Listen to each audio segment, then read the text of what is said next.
Cosmogonie des Rose-Croix. Ou christianisme mystique. Traité élémentaire sur l'évolution passée de l'homme, sa constitution présente et son développement futur. Par Max Indel. Chapitre 10. La période de la Terre. Les globes de la période de la Terre sont situés dans les 4 régions les plus denses de la matière, la région de la pensée concrète, le monde du désir et les régions éthériques et chimiques, voir tableau 10. Le globe le plus dense, le globe D, est notre Terre actuelle. Quand nous parlons des mondes les plus denses ou des états les plus denses de la matière, il faut prendre l'expression dans un sens relatif, car autrement elle impliquerait une limitation de l'absolu, ce qui est absurde. Les mots denses et subtils, en haut et en bas, est et ouest, ne s'appliquent que relativement à notre propre état ou à notre position. De même qu'il y a des mondes supérieurs plus subtils que ceux avec lesquels notre vague de vie vient en contact, il y a aussi des états plus denses de la matière qui servent de champ d'évolution à d'autres classes d'êtres. Il ne faudrait pas croire non plus que ces mondes plus denses sont à une certaine distance dans l'espace, ils pénètrent nos mondes d'une manière semblable à celle dont les mondes supérieurs pénètrent notre Terre. La densité supposée de la Terre et des formes que nous voyons ne s'oppose pas au passage d'un corps plus dense qu'elle, pas plus que nos murs physiques ne s'opposent au passage d'un homme dans son corps du désir. Solidité n'est pas non plus synonyme de densité, comme c'est le cas pour l'aluminium, solide qui est moins dense que le mercure liquide, il n'en est pas moins vrai que, en dépit de sa densité, le mercure s'évapore ou filtre à travers certains solides. Puisque nous sommes dans la 4e période, nous avons maintenant 4 éléments. Dans la période de Saturne, il n'y avait qu'un seul élément, le feu, c'est-à-dire qu'il y avait la chaleur qui marque la naissance du feu. Dans la 2e période ou période du Soleil, il y avait 2 éléments, le feu et l'air.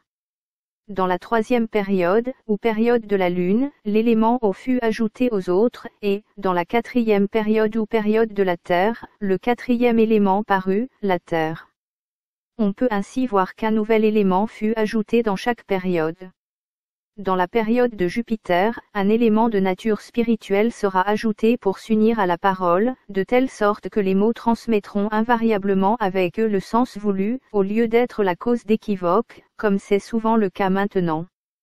Par exemple, quand une personne prononce le mot maison, elle peut vouloir dire une chaumière, alors que celle qui l'entend peut avoir l'idée d'une maison divisée en appartements. Comme nous l'avons spécifié plus haut, les hiérarchies, qui en avaient la charge, amenèrent, dans ce milieu des 4 éléments, les différentes classes mentionnées au tableau 13. Nous nous rappelons que dans la période de la Lune, les classes formèrent les 3 règnes, animal, animal végétal et végétal minéral. Mais sur notre Terre, les conditions sont telles qu'il ne peut y avoir de grandes classes intermédiaires. Il doit y avoir 4 règnes tout à fait distincts. Dans cette phase cristallisée d'existence, les divisions entre les classes doivent être plus clairement marquées que dans les périodes précédentes, alors qu'un règne se fondait graduellement dans le règne le plus proche. Par conséquent, quelques-unes des classes mentionnées au tableau 13 avancèrent d'un demi-degré, tandis que d'autres rétrogradèrent d'autant. Certains minéraux végétaux passèrent complètement dans le règne végétal et devinrent la verdure des champs. D'autres rétrogradèrent et devinrent le sol purement minéral dans lequel poussèrent les plantes. Parmi les végétaux-animaux, quelques-uns passèrent dans le règne animal, et ces espèces possèdent encore le sang incolore des plantes, quelques-unes d'entre elles, comme les étoiles de mer, ont même les 5 pointes des pétales de fleurs. Tous les membres de la classe 2, dont le corps du désir pouvait être divisé en 2 parties, comme c'est le cas pour tous ceux de la classe 1, furent préparés pour devenir des véhicules humains et passèrent par conséquent, dans le groupe humain. Nous devons nous rappeler que dans les paragraphes qui précèdent, nous traitons de la forme et non pas de la vie qui habite dans la forme. La qualité de l'instrument est du même ordre que celle de la vie qui doit l'habiter. Les êtres de la classe 2, dans les véhicules desquels la division du corps du désir pouvait être faite, furent élevés jusqu'au règne humain, mais ils reçurent l'esprit intérieur plus tard que les êtres de la classe L. Aussi, ne sont-ils pas aussi développés que cette classe et forment, par conséquent, les races inférieures de l'humanité. Ceux dont les corps du désir ne pouvaient être divisés furent placés dans les mêmes catégories que les classes 3A et 3B. Ce sont nos anthropoïdes actuels. Ils peuvent encore rejoindre notre évolution s'ils atteignent un degré de développement suffisant avant le point critique déjà mentionné, vers le milieu de la 5e révolution de la période de la Terre. S'ils ne nous rejoignent pas à cette époque, ils auront perdu contact avec notre évolution. Nous avons dit que l'homme avait construit son triple corps avec l'aide d'êtres qui lui étaient supérieurs, mais dans la période précédente, il n'y avait pas de pouvoir de coordination, l'esprit triple, l'ego, était séparé et distinct de ses véhicules. Le moment était maintenant venu d'unir l'esprit au corps. Pour ceux dont le corps du désir put être divisé, la partie supérieure commença à contrôler tant soit peu la partie inférieure et les corps denses et vitales. Elle forma une sorte d'âme animale à laquelle l'esprit pouvait s'unir au moyen du trait d'union de l'intellect. Là où cette division du corps du désir ne put être faite, le véhicule fut abandonné sans aucun frein au désir et aux passions et par suite il ne put devenir un véhicule dans lequel l'esprit put résider. Aussi fut-il soumis au contrôle d'un esprit groupe qui le dirigeait de l'extérieur. Il devint un corps animal, ce genre de corps a dégénéré maintenant et est utilisé par les anthropoïdes.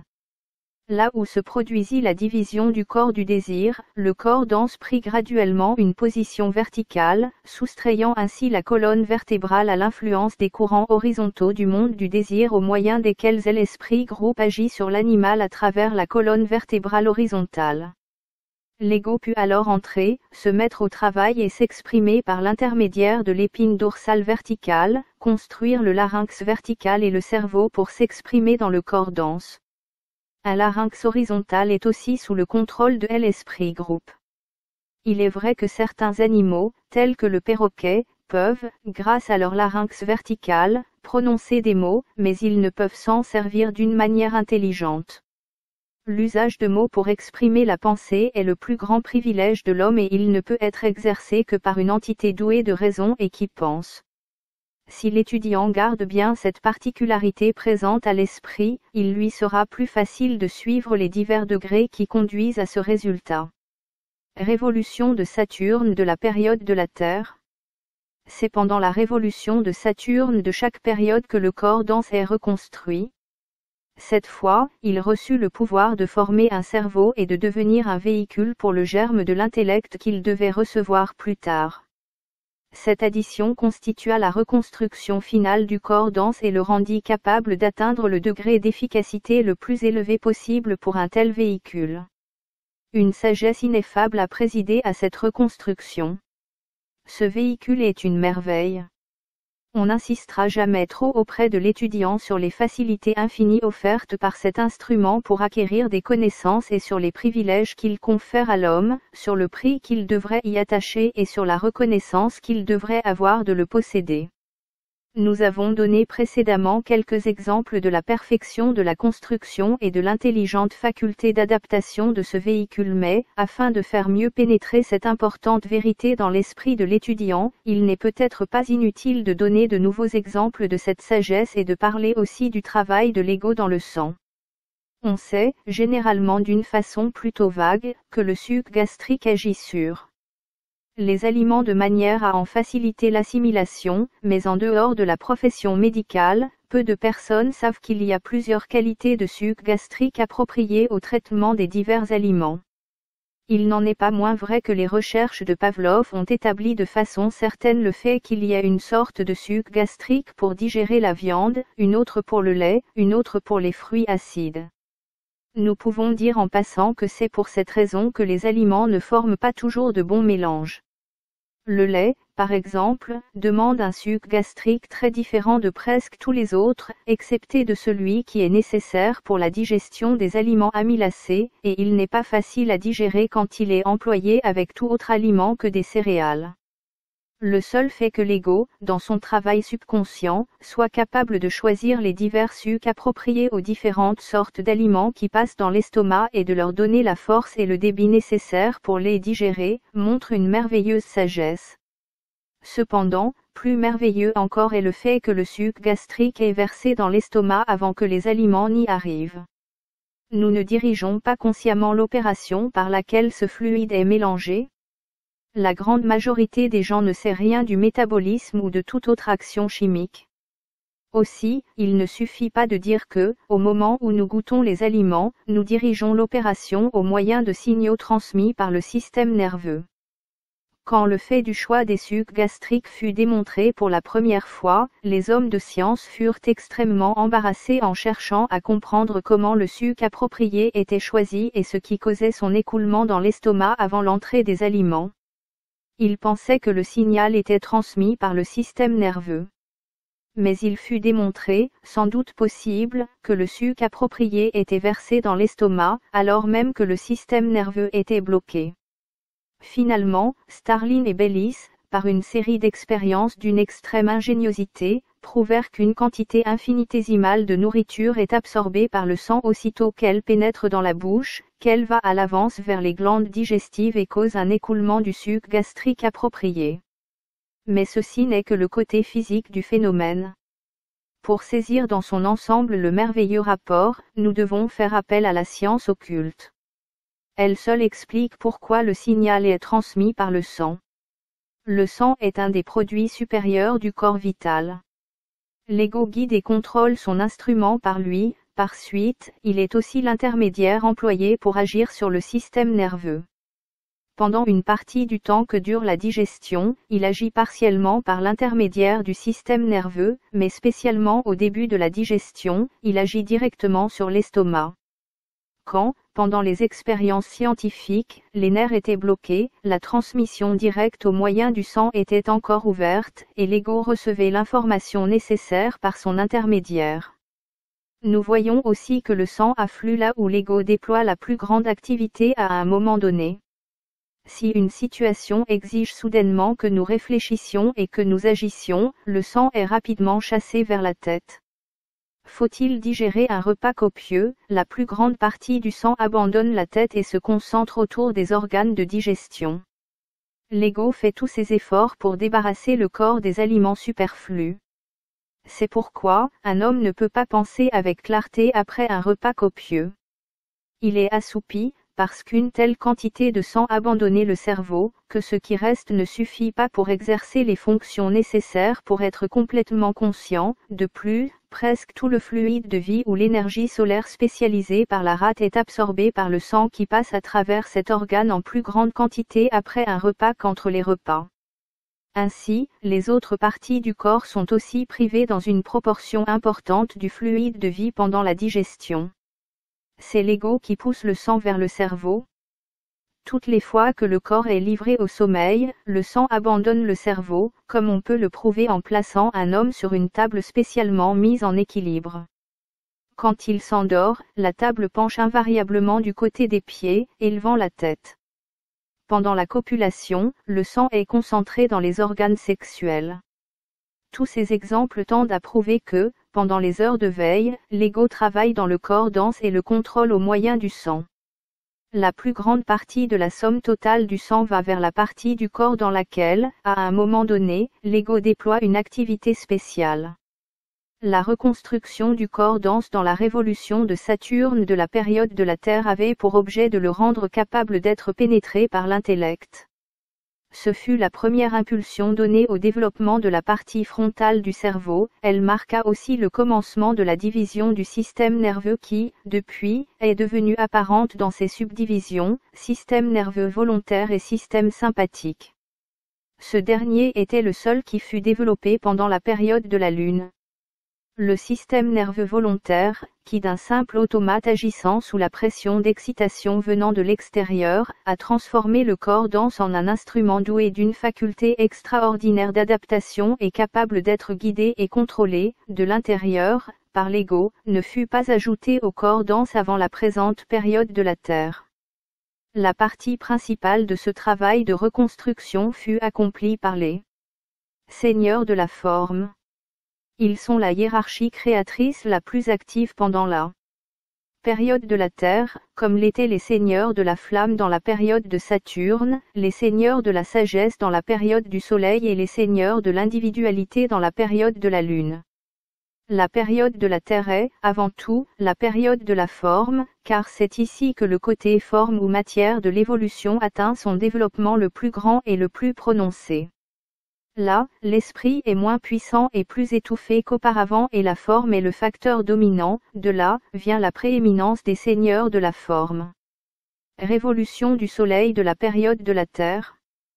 Pendant cette révolution, le corps vital fut reconstruit, afin qu'il puisse recevoir le germe de l'intellect. Le corps vital fut modelé davantage à l'image du corps dense pour le rendre capable d'être utilisé comme véhicule le plus dense pendant la période de Jupiter, quand le corps dense aura été spiritualisé, ainsi que nous l'expliquons plus loin dans cet ouvrage. Les anges, qui étaient l'humanité de la période de la Lune, furent aidés dans cette reconstruction par les seigneurs de la forme. L'organisation du corps vital ne le cède maintenant en efficacité qu'à celle du corps dense. Quelques auteurs traitant ce sujet appellent le corps vital un trait d'union et soutiennent qu'il n'est que le moule du corps dense et non un véhicule distinct.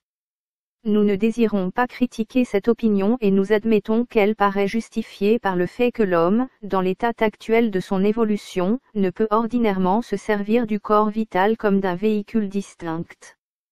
Il demeure toujours avec le corps dense et, s'il en était totalement séparé, la mort de ce dernier véhicule en résulterait.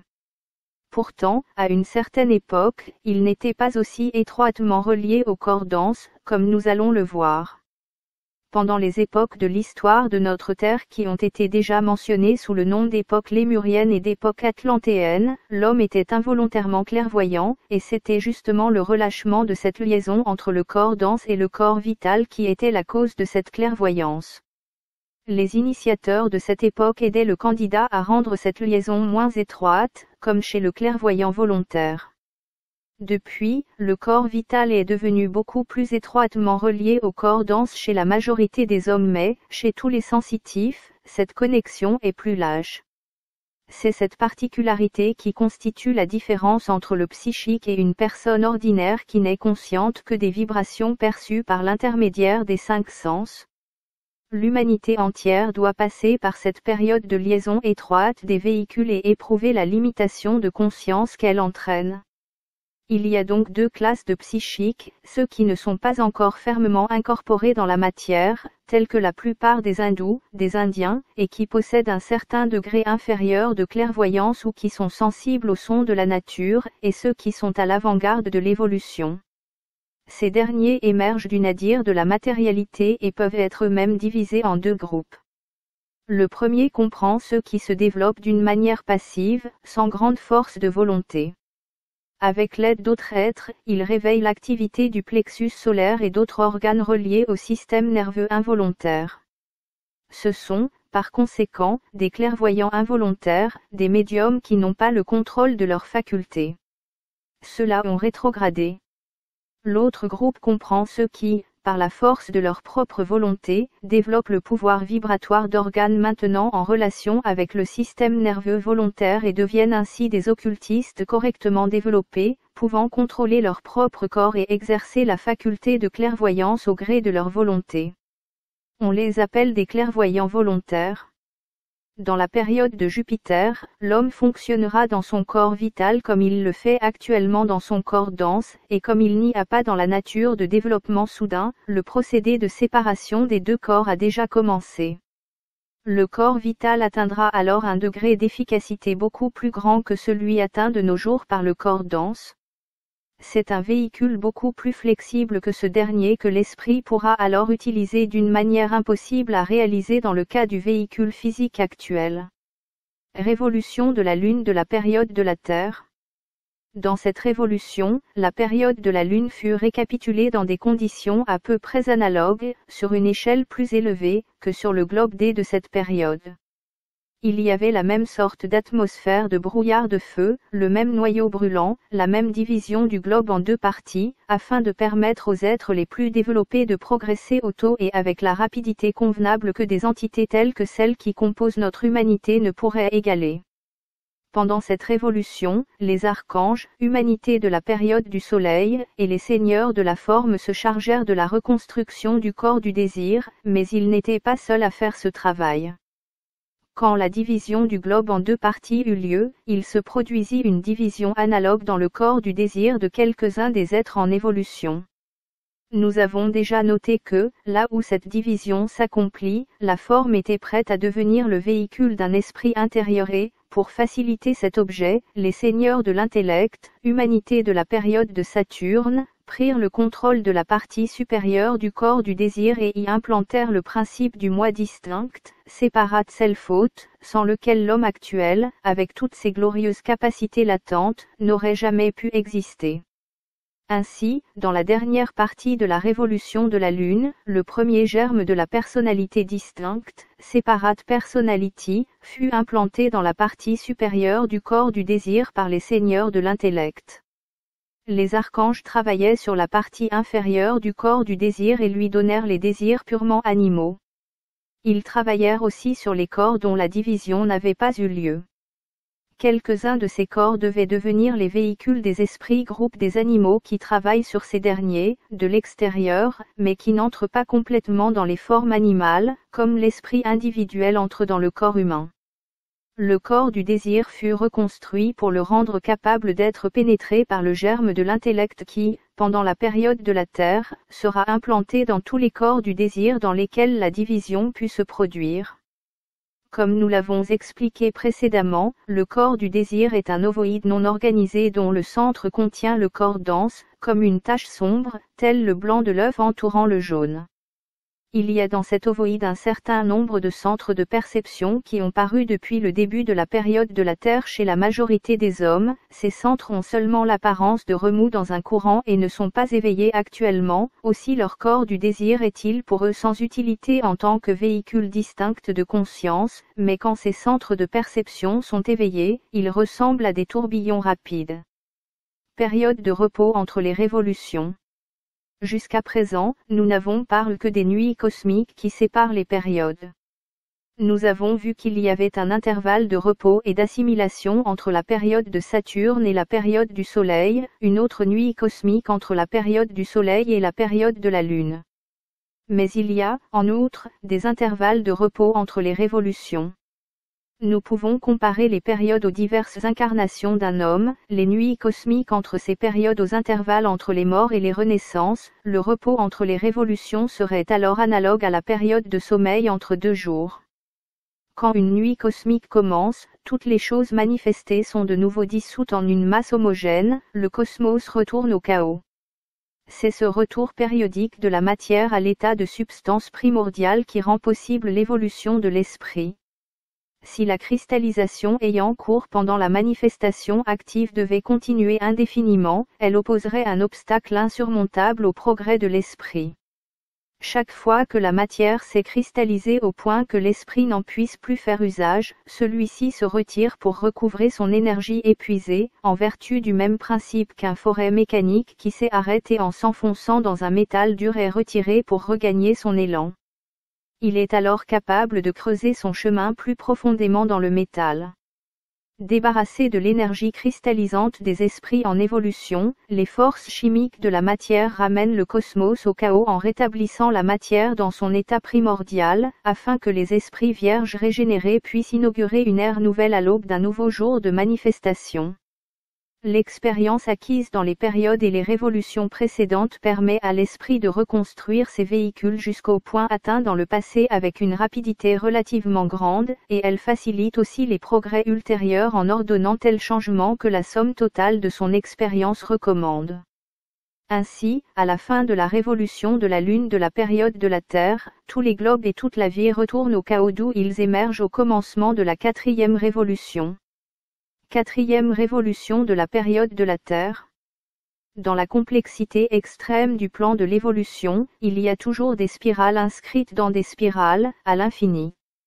Aussi, nous ne serons pas surpris d'apprendre que, dans chaque révolution, les divers globes passent par un travail de récapitulation et par une période de repos.